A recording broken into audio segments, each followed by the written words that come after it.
She had exactly 3 rules. Rule 1.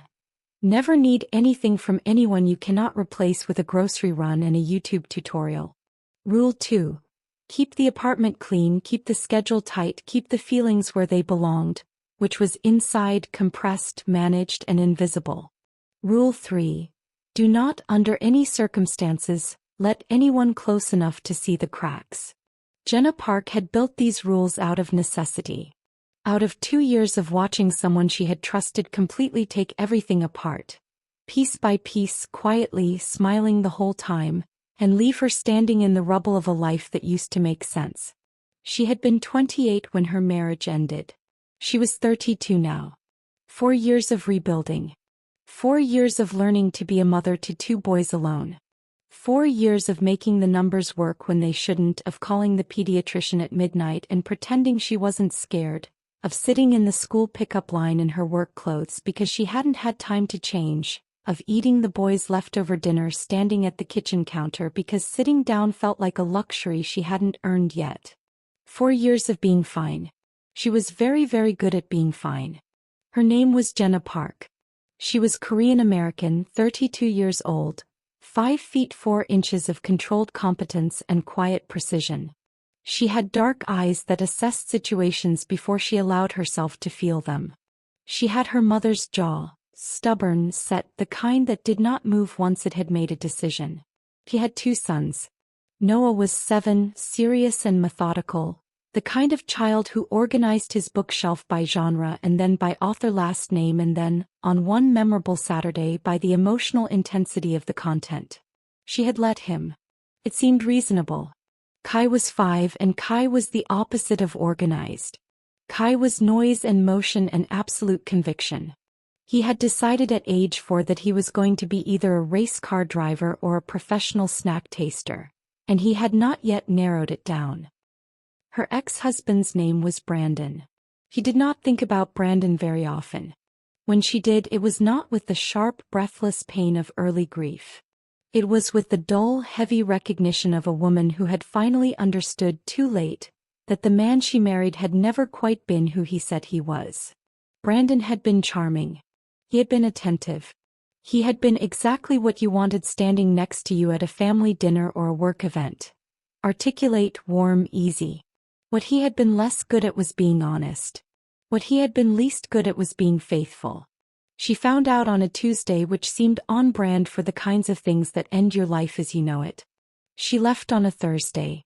She took the boys and her mother's ceramic tea set and a laundry basket of winter clothes, and she drove to her sister's apartment across town, and she sat in the guest bedroom while Noah asked careful questions and Kai didn't understand what was happening and kept asking when Daddy was coming to play trains. That had been 4 years ago. Daddy had come for the agreed visitation schedule for approximately 8 months before accepting a position in Seattle and letting the visits become video calls and letting the video calls become irregular and letting irregular become occasional and letting occasional become nothing. He sent birthday cards with the wrong ages on them. Jenna had stopped correcting them. She had built a life. A real one. An actual, functioning, dignified life. She had her own apartment now. 2 bedrooms, 3rd floor, a building with a working elevator and a landlord who fixed things without being asked twice. She had a job she was genuinely good at. Senior paralegal at a mid-sized civil litigation firm, the kind of work that required the exact same qualities she had spent her whole life developing. Precision. Composure. The ability to hold an enormous amount of complexity in her mind at once and still notice the detail everyone else had missed. She had Mrs. Huang next door, who was 68 and had raised 4 children and had opinions about everything and made soup when someone looked pale, which was frequently. She had her sister Mia, who called every Sunday and said things like, "You are allowed to want things, Jenna," with the particular exasperated tenderness of someone who has been saying the same true thing for 4 years and knows it is still not landing. She had her rules. She had her walls. She had everything she needed. Or so she had thoroughly convinced herself on the morning that Darius Cole walked into the conference room on the 14th floor and rearranged every single thing she thought she knew. His name was Darius Cole. And the first thing people always noticed about Darius Cole was that he did not move like a man who was unsure of his welcome. He was 39 years old. Black, broad-shouldered, 6 feet even. Not the tallest man in a room but always, somehow, the one the room organized itself around without being asked. He had a face that was both easy and unreadable. A wide, open jaw, dark eyes set deep under a steady brow, a mouth that smiled slowly and meant it every time. He had built Cole Meridian, a plaintiff-side litigation firm that had, over 11 years, become one of the most feared names in civil rights and wrongful termination law on the Eastern Seaboard. Not feared the way power is feared. Feared the way precision is feared. Cole Meridian didn't take cases to settle them. Took cases to win them. And Darius Cole had won 43 of his last 47 trials. A statistic that his associates knew by heart and opposing counsel kept in their peripheral vision at all times like a weather warning they couldn't quite ignore. He had come to Hargrove and Associates, the firm where Jenna worked, because of a co-counsel arrangement on a class action case that had grown too large and too complex for either firm to manage alone. He had not come looking for anything else. He had not, in fact, been looking for anything else in some time. Darius had been single for 2 years. Not unhappily single. Not pining, not lonely, not counting the days until something changed. He had simply, after a long relationship that had ended with the mutual, exhausted recognition that two people who respected each other had somehow stopped being right for each other, arrived at a place where he was mostly at peace with the quiet. He had his work, which consumed him in the way that only the kind of work you believe in deeply can consume a person. He had his younger brother Marcus, who called every Thursday from Charlotte and talked too fast and laughed too loud and was, in Darius's private estimation, the best person he had ever met. He had a townhouse that he had been meaning to furnish properly for 18 months and hadn't gotten around to. He had books stacked on every surface in the living room because the shelves were still in flat-pack boxes in the garage. He had a life that was full in the ways that mattered and empty in the ways he was doing his best not to examine too carefully.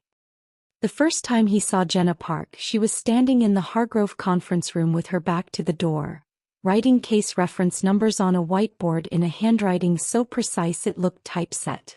She was wearing a dark blazer over a white blouse, her dark hair pulled back tightly, her posture the posture of someone who stood that way all the time. Straight, contained, not performing it, just inhabiting it. She was talking to one of the junior associates, her voice low and clear, explaining a document management system with the patient efficiency of someone who has explained this before and does not find it tedious, because the work itself is not tedious to her. Darius stood in the doorway for 4 seconds before she turned around. When she did, her expression went through 3 things very quickly. Recognition. The face of a professional clocking a new presence in her workspace. Assessment. Those dark eyes moving across him with the calm, thorough attention of someone accustomed to reading situations before committing to a response. And then, so fast he might have imagined it, something that was not quite wariness but was adjacent to it. Something that pulled the shutters down before he could see what was behind them. "You must be Mr. Cole," she said. Her voice was professional. Entirely composed. "Darius," he said. "Mr. Cole," she said again. Not rude. Not unfriendly. Just clear. He noted it. He let it go. He sat down, opened his briefcase, and they began the work. The co-counsel arrangement meant they were in the same room for a minimum of 3 days a week. Jenna had not anticipated this. She had known Cole Meridian was coming in. She had prepared the case files, organized the document archive, built the cross-reference timeline that the senior partners at Hargrove had called the most thorough pretrial prep they had seen in 3 years. She had not known that Darius Cole worked the way he worked, which was entirely. He arrived before his team. He stayed after them. He read every document himself. Not the summaries, the documents. And he remembered the details with a specificity that occasionally stopped the room. And he asked questions. Not rhetorical questions. Not performative questions designed to signal his authority. Real questions. directed at whoever in the room was most likely to know the answer. Which more often than not was Jenna. "The employment records in Exhibit 12, he said on the third day, not looking up from the file. "The timestamps don't align with the HR log from Exhibit 31. "Did you flag that?" "Page 47 of my case notes," Jenna said from across the table. "I flagged it 2 weeks ago. Senior counsel decided it was within acceptable variance." Darius looked up. "It's not within acceptable variance," he said. "I know," she said. He held her gaze for a moment. Something passed between them that was not quite a smile on either side. More like a recognition. The specific click of two people who approach the same work the same way. "I'll pull the HR log," he said. "It's already tabbed," she said, and slid the relevant section across the table without being asked. He noticed everything about her. He had not decided to. It was simply what happened when you were in a room with someone for 12 hours and you were a person who paid attention. He noticed that she took her coffee black and never seemed to drink it while it was hot. She would pour it, set it down, and be deep in a document for 40 minutes before she reached for it again. He noticed that when she was working through something difficult, she pressed the tip of her pen against the pad of her left thumb. Not writing, just contact, a small physical anchor. He noticed that she ate lunch at her desk every single day, and that the lunch was always the same configuration. Something protein-forward, something with color, something small and sweet at the end. The kind of lunch packed by someone who thinks about nutrition in advance because thinking in advance was cheaper than being unprepared. He noticed that she never mentioned anything personal. Not once. Not in passing. Not in the 3 seconds of small talk at the beginning of a meeting before the work began. Not her weekend. Not her commute. Not a single thread of anything that lived outside the four walls of the case. He didn't push. He was not a man who pushed. But he was curious in the way that people are curious about something that doesn't quite add up. Not because anything was wrong. Because something was very deliberately hidden. And the only people who hide that carefully are people who have had very good reasons to learn how. It was a Thursday evening. They had been in depositions since 9 that morning. The room smelled of recycled air and old coffee and the particular tension of a case that had been going well until at 4:47 p.m., opposing counsel introduced a document that nobody on their side had seen. It was a memo. Dated 14 months before the filing. And if it was authentic, it changed the shape of the entire case. Darius had kept his face entirely still when it was handed across the table. Jenna had watched him from her seat 2 chairs down and seen exactly one thing move. The slight, almost imperceptible shift of his jaw. Gone in half a second. The deposition wrapped at 6:30. The document review meeting started at 7 o'clock. Jenna called Mrs. Huang at 6:32. "I know," Mrs. Huang said before Jenna could finish the sentence. "I already have them." Noah did his reading. Kai ate 3 bites of rice and announced he was full. He was not full. "I gave him crackers. Go do your work." "I'll try to be home by, Jenna." Mrs. Huang's voice was brisk and warm at once. "Go." The document review ran until 10:15. By the end, they had established that the memo was almost certainly authentic, that it would need to be addressed head-on rather than deflected, and that the strategy for the following day's session would need to be rebuilt from a different foundation. The team filed out. Jenna stayed to reorganize the document boxes, because they had been opened in a hurry and she would not be able to focus tomorrow if they were disordered. She thought she was alone. She was not. She became aware of Darius still in the room when she reached for the last folder and her hand was shaking. Not visibly. Not dramatically.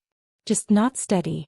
The kind of shake you develop after 14 hours of maximum output with nothing in reserve. He stilled it. Pressed her hand flat against the table. Took a breath.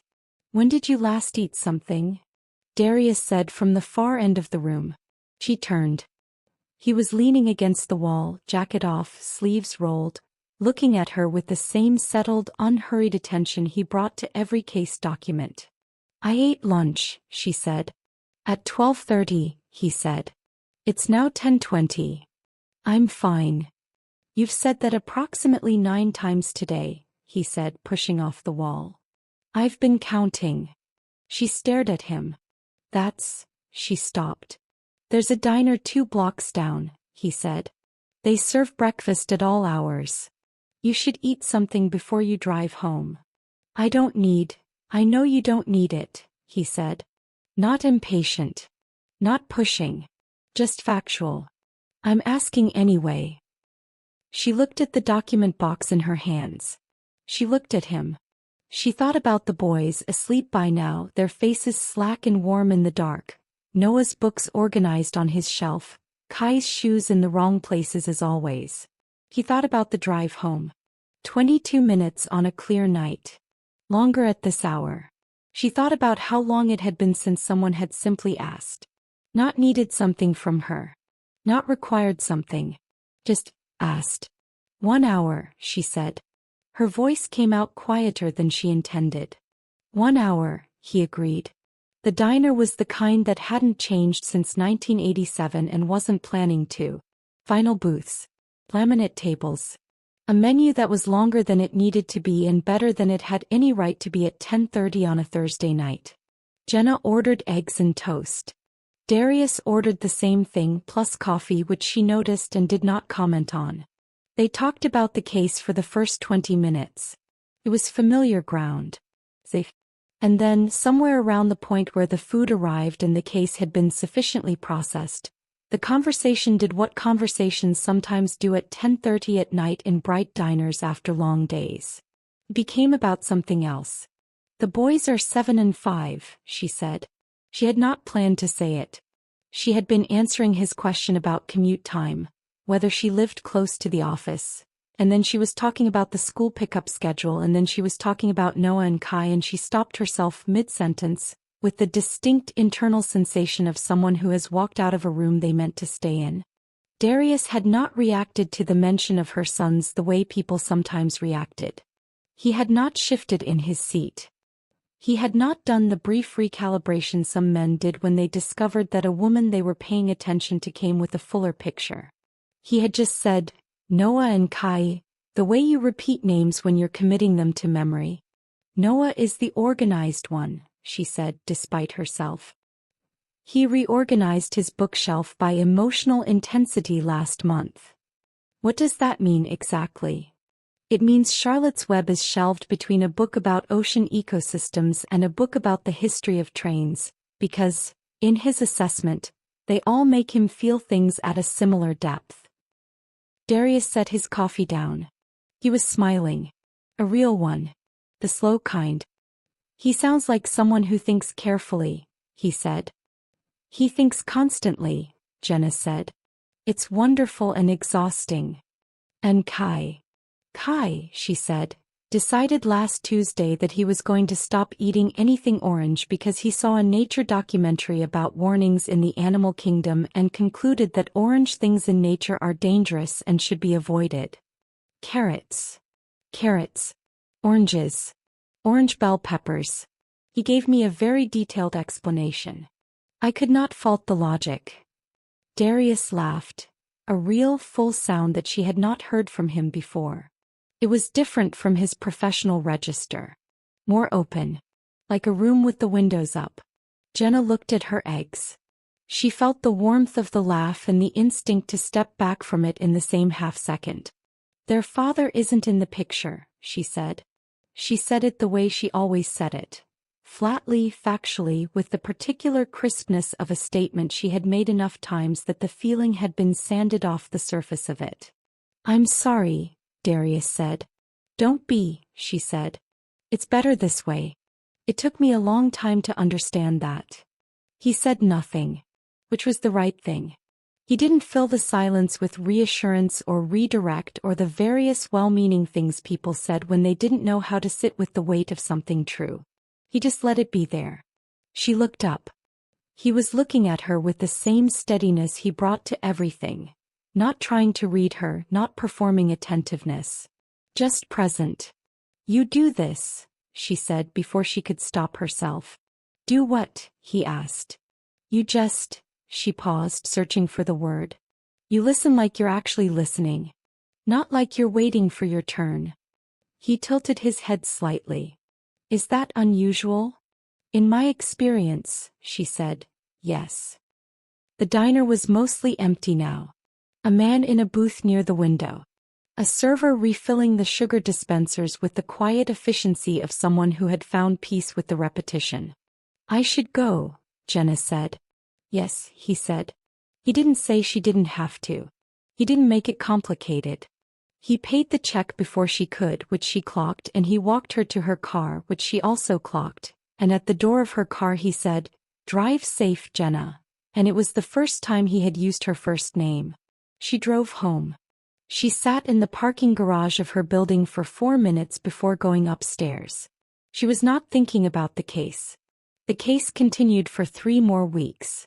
The dynamic between them did not shift obviously. They worked. They were precise and thorough and effective together in the way that 2 people are effective when they think about problems the same way.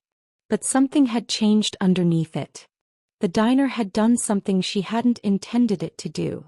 It had created a gap in the wall. Not a breach. Nothing as dramatic as that. Just a gap. The kind you don't notice until the light starts coming through and you realize you cannot quite bring yourself to close it. He brought her coffee one morning. Not made for her. Just he was getting his own, he knew how she took it, and there it was on her desk when she came in, already the right temperature because he had known what time she would arrive. She looked at it for a long moment. She drank it without saying anything.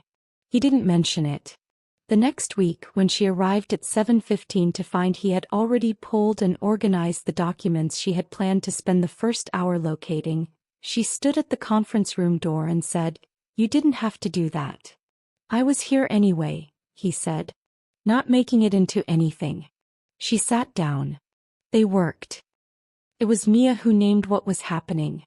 Mia, who called on Sunday as always and who listened as Jenna described the week, and who was quiet for exactly 2 seconds before she said, He likes you. He's a colleague, Jenna said. He's professional and he's, Jenna. Thorough and he's good at his job, Jenna. Stop. A beat. He likes you, Mia said again, gently. And I think you know that. Jenna was quiet.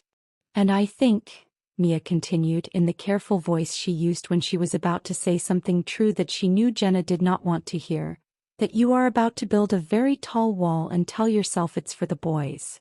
It is for the boys, Jenna said. It's for you, Mia said. The boys are fine. You're the one who isn't ready. The words stayed with her. She turned them over for 3 days. On the 4th day, Darius asked if she wanted to get coffee after the Friday meeting. Real coffee, not the break room machine somewhere that wasn't the office. She had her answer ready before he finished the sentence. I don't think that's a good idea, she said. Her voice was calm. Professional. The shutters completely down. Darius looked at her. He did not look surprised. He did not look wounded. He looked like a man who had asked a question and received an answer and was deciding what to do with it. He said. Just that. She had been braced for something more. A clarification, a follow-up, the particular pressure of someone who doesn't accept the first no. He just said okay and went back to the brief in front of him. That was somehow worse. It was a Tuesday, 2 days before the trial was set to begin. The day had gone long again. Preparation had a way of consuming every available minute when the stakes were high enough, and these stakes were high. 47 plaintiffs. 4 years of evidence. A corporation that had the resources to make this as complicated as possible and the motivation to use them. By 9 p.m. the rest of the team had left. Jenna was at the printer, collating trial binders, because the paralegal assigned to that task had made 3 errors in the tab sequence and she could not go into court tomorrow with 3 errors in the tab sequence. She heard Darius behind her before he spoke. Not footsteps. Just presence. She had learned, over these weeks, to register his presence the way you register a change in air pressure before a storm. He kept collating. Jenna, he said. I know what you're going to say, she said. Her back to him. Hands moving. And the answer is still the same. I haven't said anything yet. You were going to say it's late and I should let the binders wait. Actually, he said, I was going to say tab 7 is upside down in the stack on the left. She stopped. Looked at the stack. He was right. She fixed it. He came and stood beside her. Not crowding, not close, just close enough to hand her the next section when her hands were full. They worked in silence for 11 minutes. Then he said quietly without looking at her, I'm not trying to complicate your life. She set the binder down. She turned to face him. He was looking at her directly in the way he always did. Settled, no agenda in it, just honest. I know, she said. I just want to. I know what you want, she said. Her voice was still controlled. But something in it had shifted. Not anger. Not coldness. Something more like grief, clean and present. Darius, I know. He waited. She looked at the binders. At the long table covered in organized evidence. At the work they had built together over these weeks. Precise and solid and real. I'm not asking for love, she said. The words came out quiet. Exactly as she had said them to herself in the dark on more nights than she wanted to count. I'm not asking for love. I stopped asking for that a long time ago. I'm just asking you to leave us alone. The room was very still. Darius did not move. Leave you alone, he repeated. Yes, she said. Stop being what you are. In this room. Around me. Because I can't. She stopped. Steadied. I have 2 boys who have already had one person decide we weren't enough to stay for. I cannot bring someone into their lives who isn't sure. And I cannot trust my own judgment right now because I trusted it before and I was catastrophically wrong. So I need you to just be a colleague. Nothing more. I need you to make that easier for me. She was not asking for pity. She was not performing vulnerability. She was simply, for the first time in a very long time, being exactly as honest as the moment required. Darius was quiet for a long moment. Long enough that she became aware of the hum of the printer cooling down. Long enough that she had time to regret saying it. Then he said very quietly, I can't do that anymore. She looked at him. I've been trying, he said. For 3 weeks I've been trying to be just a colleague. To sit across that table and notice everything about how your mind works and care about what you care about and watch you run yourself down to nothing trying to take care of everyone at once. And I can't do it anymore, Jenna. He took one step toward her. Just one. I'm not Brandon, he said. I know I don't get to just say that and have you believe it. I know that's something you'd have to see. I'm not asking you to trust me right now. I'm just asking you to let me try to be worth trusting. She looked at him. She thought about her 3 rules. She thought about Mia's voice on the phone. It's for you. You're the one who isn't ready. She thought about Noah's books organized by emotional intensity. About Kai's moratorium on orange foods. About how they had survived the last 4 years with her. Fully, messily, completely. And how perhaps that was its own kind of evidence about what they could handle.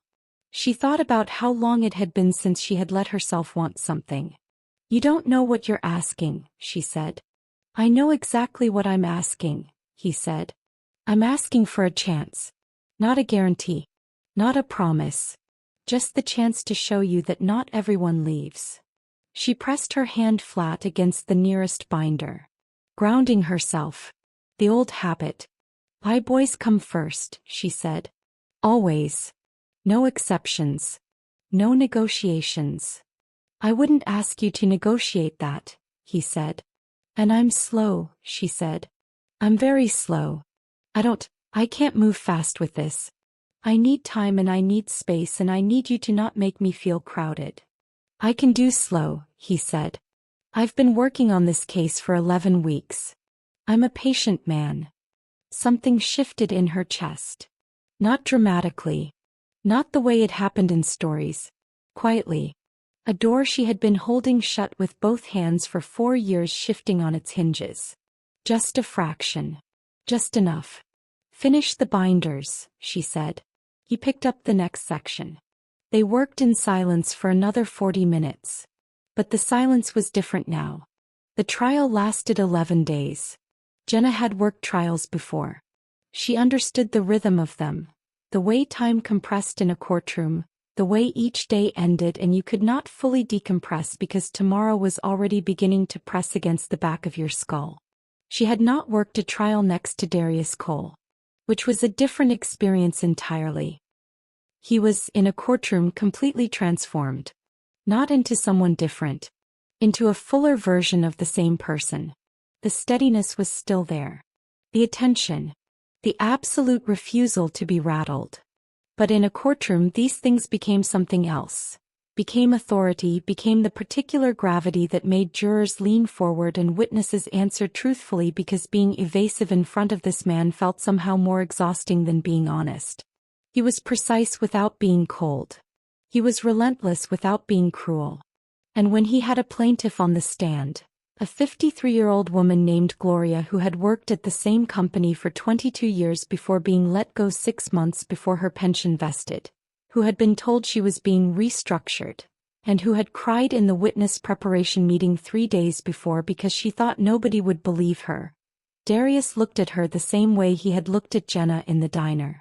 Like she was worth paying full attention to. Gloria did not cry on the stand. She was clear and composed and devastating. After day 3, one of the senior partners at Hargrove pulled Jenna aside in the corridor. "You prepared this case," he said in the tone of a man making an observation he had been sitting on for some time. "I did," she said. "The timeline. The cross-referenced document archive. The exhibit organization." "Yes." He looked at her for a moment. "Cole's team said they've never walked into a co-counsel case this organized. They said it cut their prep time in half." "I like things organized," she said. He nodded slowly. "We should talk about your title when this is done." He walked away. Jenna stood in the corridor for a moment. Then she went back to the courtroom. She did not tell Darius about that conversation.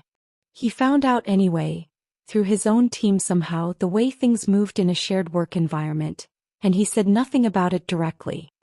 He just that afternoon set a coffee on the evidence table beside her and said, "Good work on Exhibit 41, in the same tone he used for everything important. She understood what he meant. The jury deliberated for 2 days. They found for the plaintiffs on 39 of 47 counts. It was not a perfect outcome. It was a significant one. In the corridor outside the courtroom, the plaintiff's lead representative shook Darius's hand and then unexpectedly turned to Jenna and did the same. "You organized all that evidence," she said. "My lawyer told me.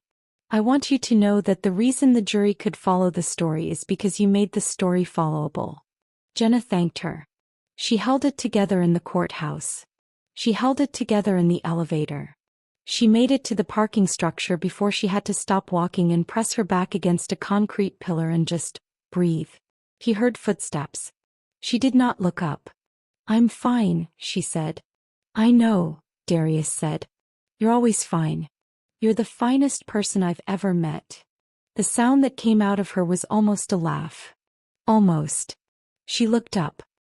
He was standing a respectful distance away, his jacket over one arm, looking at her with that expression she had catalogued over 11 weeks and still did not have the right word for.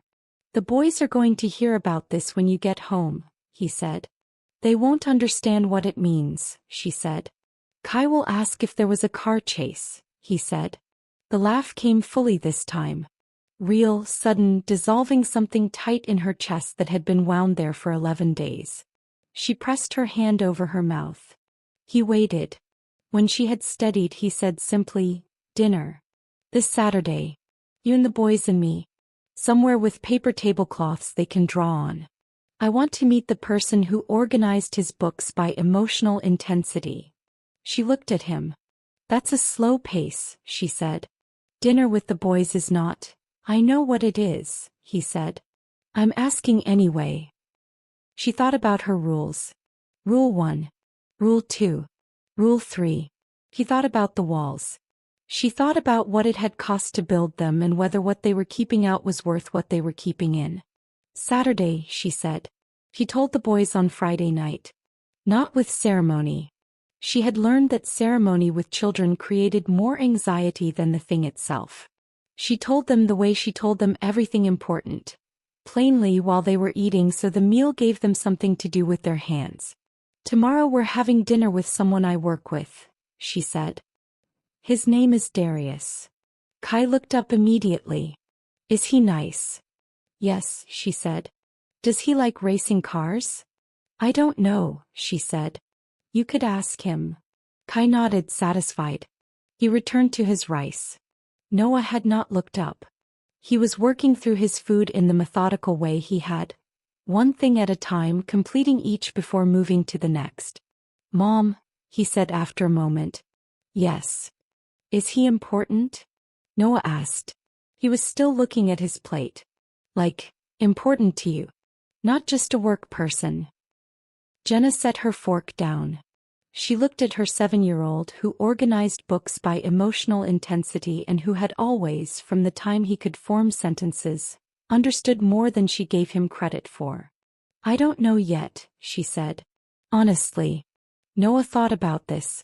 Dad left, he said in the same flat, factual register she recognized as her own voice in a smaller body. Yes, she said. Is this person going to leave? The question landed in the kitchen like something physical. She did not tell him no. She did not reassure him with certainty she didn't have. I don't know, she said. But I'm being careful. And you can help me be careful by paying attention and telling me what you think. Noah considered this for a long moment. He picked up his fork. He said. Then, if he doesn't like my bookshelf system, I'm going to know he's not paying attention. That's a reasonable test, she said. The restaurant had paper tablecloths. Darius arrived before them. She clocked this, noted it, filed it. A man who arrived first was a man who took the occasion seriously.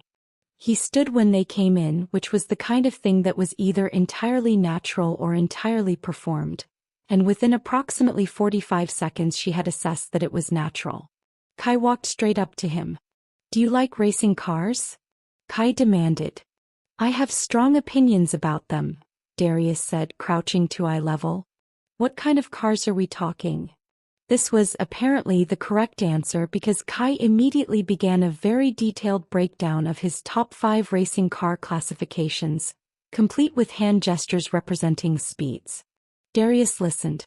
He did not listen the way adults sometimes listen to small children, with the performance of interest over mild impatience. He listened the way he listened to everything. Fully. With follow-up questions. Why is that one faster? He asked, pointing to the imaginary car Kai had drawn in the air. Because of the engine size, Kai said with great authority and a complete absence of supporting data. Makes sense, Darius said, and Kai beamed. Noah did not approach. He stood slightly behind Jenna's elbow. Not scared, not shy, just observing. Cataloging. She recognized the process. When they sat down and the menus arrived, Noah opened his and read it with the same thoroughness he brought to everything. Then he set it down and looked at Darius. My mom said I could ask you things, Noah said. Darius looked at her briefly. He gave him nothing.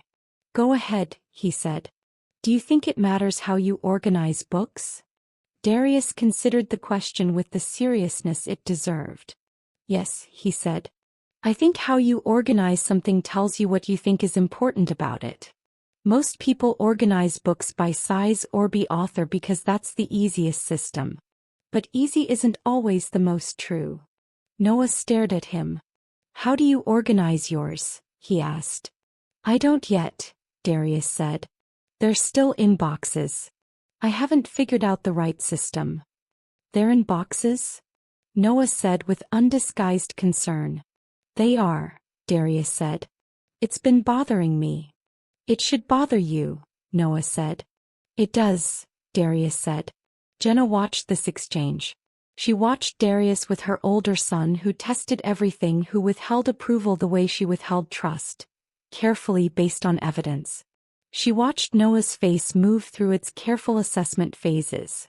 He did not smile yet. But he did not leave his position behind her elbow either. He moved by the end of the meal to the seat beside Darius, where he offered a partial breakdown of his organizational philosophy. Darius listened. When the paper tablecloth was brought, Kai drew cars and Darius drew what Kai said were pretty good explosions for a lawyer. And Noah drew a bookshelf with a very detailed label system and showed it to Darius, who studied it with the appropriate gravity and said, "This is better than anything I've seen." Noah looked at the drawing. Then at Darius. "You can keep it," he said in the careful, significant tone of a child bestowing something. Darius folded it and put it in his jacket pocket. They were slow. She had asked for slow and he had meant it when he said he could do slow, and he proved it in the way he proved everything. Not by talking about it but by simply being it. There were Saturday dinners that became a semi-regular thing. Not always but often enough that the boys stopped treating them as occasions and started treating them as structure. Kai asked Darius about cars every single time. Darius's opinions continued to evolve at a rate that Kai found deeply satisfying. Noah began bringing things to show him. Books first. Then a scientific diagram he had drawn of the solar system with the planets color-coded by distance from the sun. Then one evening a short story he had written for school, which he handed to Darius and stood very still while Darius read it. Darius read the whole thing. He asked 2 questions about the ending. Noah answered them. Darius said, "The detail about the light on the water. That was the best line." Noah had the expression of a person who has been told something they already privately believed but needed someone else to confirm. He didn't say anything. But at the end of the evening on their way out he said, "Bye, Darius," without being prompted, which Jenna had learned was its own kind of endorsement. She let herself be seen. Fully. Piece by piece. The way the wall comes down when you stop actively maintaining it and just let time do what time does. He told him about Brandon. The real version, not the clean summary. The 2 years of small deceptions that had compounded into a fundamental betrayal. The way she had questioned her own perception for months after, wondering how she had missed it. Whether something was wrong with her reading of the world, whether she could trust herself. He listened without interrupting. When she was done he said, "Nothing was wrong with your reading of the world." He was careful. Careful people are hard to see until you're standing in the aftermath. "I was angry at myself for a long time," she said. "I know," he said. "But the person you should have been angry at was him." Simple. True. The kind of thing that was so obvious it shouldn't have mattered and somehow still did. He told her about himself. Not in one sitting. In pieces the same way. His father, who had worked 2 jobs for 15 years to put him and his brother through school, and who had died 2 months before Darius passed the bar, and who had never quite believed, despite all evidence, that his sons were going to make it. "He would have liked what we built," Darius said. "I think about that sometimes. Whether knowing would have changed anything for him." "Did he know you were going to be okay?" Jenna asked. "I think he hoped," Darius said. "Hope and knowing aren't the same." "No," she said. "They're not." He looked at her. "But sometimes hope is enough to start with," he said. It was 3 months after the trial when she first reached for his hand. Not dramatically. Not announced. They were walking back from dinner. The boys had gone ahead with Mrs. Huang, who had come to the restaurant that night as she sometimes did now, who had assessed Darius in her first meeting with the concentrated directness of a woman who had raised 4 children and had exactly no patience for men who wasted people's time, and who had said afterward to Jenna with a brisk, approving nod, "He holds the door and he listens. Keep him." They were walking. The night was cold. She reached for his hand. He took it without comment. Without making it into anything. They walked in silence for half a block. "I'm still scared," she said. "I know," he said. "I might always be a little scared." "That's okay," he said. "I'm not going anywhere." She tightened her grip. He tightened back. 6 months after the trial. A Saturday afternoon in spring. Jenna's phone rang at 11 a.m. "I have a question," Darius said. "Good morning," she said. "Good morning. I have a question." "What is it?" "I need a second opinion on something and I think Noah is the most qualified person I know." She paused, spatula in hand, eggs on the stove. "What are you organizing?" she asked. "The books," he said. "I'm finally taking them out of the boxes. I've been thinking about the system for a while and I have a draft framework but I need it reviewed." She drove the boys over at noon. Darius's townhouse was, as he had described, in the process of becoming something. The furniture was there. The structure was solid. But the books, approximately 400 of them in piles and half-assembled stacks across the living room floor, had clearly been both a project and a problem for some time. Noah walked in and stopped. He looked at the books. He looked at Darius. "Do you have a system yet?" he asked. "I have the beginning of one," Darius said. "I need a consultation." Noah set his jacket down. "Show me what you have." Jenna sat on the floor with Kai, who was not interested in book organization but was very interested in whether there was anything in the kitchen. And she listened to her 7-year-old and this man she had been so afraid of wanting spend 2.5 hours building a bookshelf system. She listened to Noah explain his organizational philosophy with the precision of someone who had been refining it for years. He watched Darius take notes. Actual notes on a legal pad in his angular handwriting because Noah's system was complex and he was taking it seriously. At one point Noah said, "These two should be next to each other," holding up 2 books, one a legal history, one a novel. "Why?" Darius asked. "Because they're both about what happens when people in power decide the rules don't apply to them," Noah said.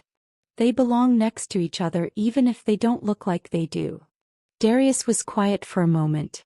"You're right," he said. "I wouldn't have seen that." Noah, who did not give compliments easily and therefore did not receive them easily, went slightly red and handed Darius the next book. At 3 p.m. Kai fell asleep on the couch. At 3:30 the first shelf was complete.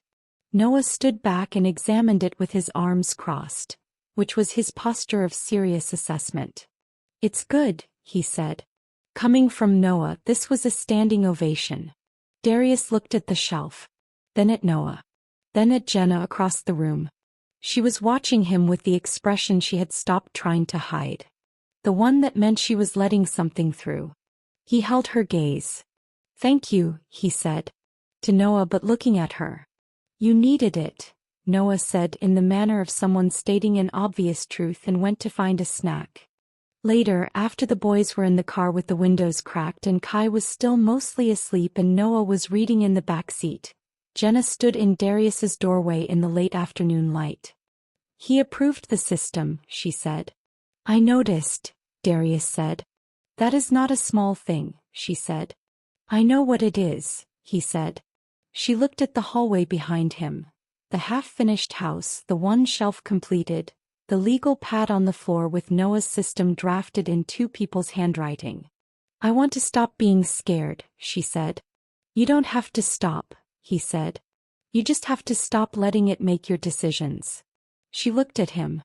"I've been letting it make my decisions for 4 years," she said. "I know," he said. "I've been patient." "You have," she said. You've been exactly what you said you'd be." "I told you I'd try to be worth trusting," he said. "You have been," she said. Quietly. The way she said things that cost her something. "You have been." She stepped back from the doorway. She was not leaving. She was making room. "Come to dinner next week," she said. "Not a restaurant. My apartment. I'll cook." The shift in his expression was subtle. But she had learned to read subtle. "What should I bring?" he said. "Nothing," she said. "Just come." She walked to her car. She buckled her seatbelt. She sat for 3 seconds before starting the engine. Noah looked up from his book. "Are you okay?" he asked. "Yes," she said. And then, because he was 7 and methodical and had his mother's precision, Are you more okay than usual? He asked. She met his eyes in the rearview mirror. Yes, she said. I think so. He nodded and went back to his book. She started the engine. 8 months later. Jenna's apartment on a Wednesday evening. She had never been a ceremonial person. She did not mark things with declarations or gestures. But she had started cooking on Wednesday evenings. Not because anything had been arranged. Not because it had been discussed or decided or put in anyone's calendar. Simply because every Wednesday Darius came over after work and the boys were home from school and there was always enough for 4. Kai had discovered 3 months ago that Darius knew things about engines. Actual engines, not imaginary racing car engines. From years of working alongside union workers on labor cases. This had elevated Darius to a status that Kai communicated primarily through the volume and length of his monologues. Noah had given Darius 2 more drawings. One was a diagram of the ideal bookshelf system, revised and improved from the original. One was a drawing of 4 people at a table. He had labeled them carefully. Darius. And in the corner, slightly smaller, and he had not made a ceremony of giving it. He had simply set it on the kitchen counter one evening and gone to do his homework. Darius had looked at it for a long moment. He had folded it very carefully and put it in his wallet. On the Wednesday 8 months later, after dinner was cleared and Kai was arguing with the television about something and Noah was doing his homework at the kitchen table with the focused silence he brought to everything, Jenna stood at the sink washing dishes. Darius came and stood beside her. He picked up a dish towel. They stood at the sink, washing and drying, in the comfortable silence of people who have run out of things to pretend around and into the much better territory of not needing to pretend at all. I was wrong, Jenna said. He looked at her. About what? About not asking for love, she said. She kept her eyes on the dishes. Controlled as always but not hiding. I told you I wasn't asking for it. But I was. She set the last dish in the rack. Dried her hands. Turned to face him. I was asking for it the whole time, she said. I just didn't trust myself enough to say it. Darius looked at her. The same settled, unhurried attention he had brought to everything from the first day. The eyes that found the thing they were looking for and stayed there. I know, he said. You knew. The night at the diner, he said.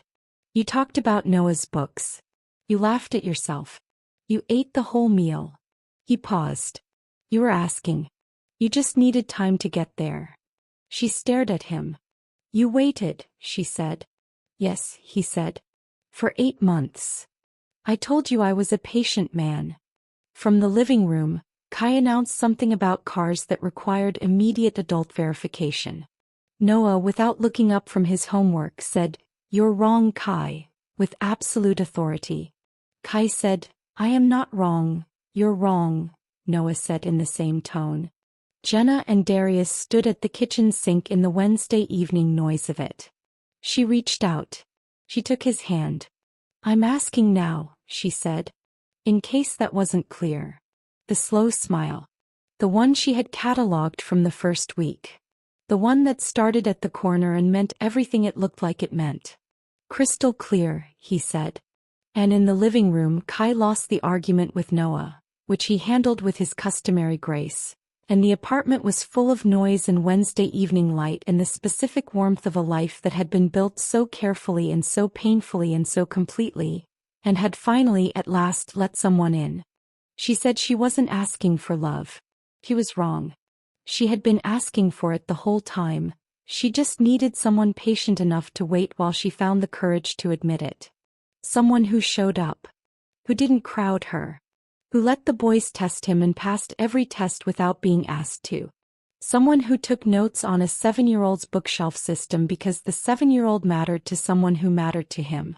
If Jenna's story hit close to home, if you know what it feels like to protect yourself so well you almost protect yourself out of everything good, hit that like button. Share this with the woman who has her walls so high she's forgotten what she built them for. The one who says she's fine with both hands holding the door shut. She needs to hear this one. Drop a comment below and tell us, what was your moment? Was it the printer room when she finally said it out loud? Was it Noah handing over the drawing? Was it, I can't do that anymore? Or was it the last line, asterisk I'm asking now? In case that wasn't clear, tell us. We want to know. And if you haven't subscribed to Single Mom Gabriella Stories yet, this is your sign. New stories every week. About real weight, real love, and the people brave enough to finally ask for it. We'll see you in the next one.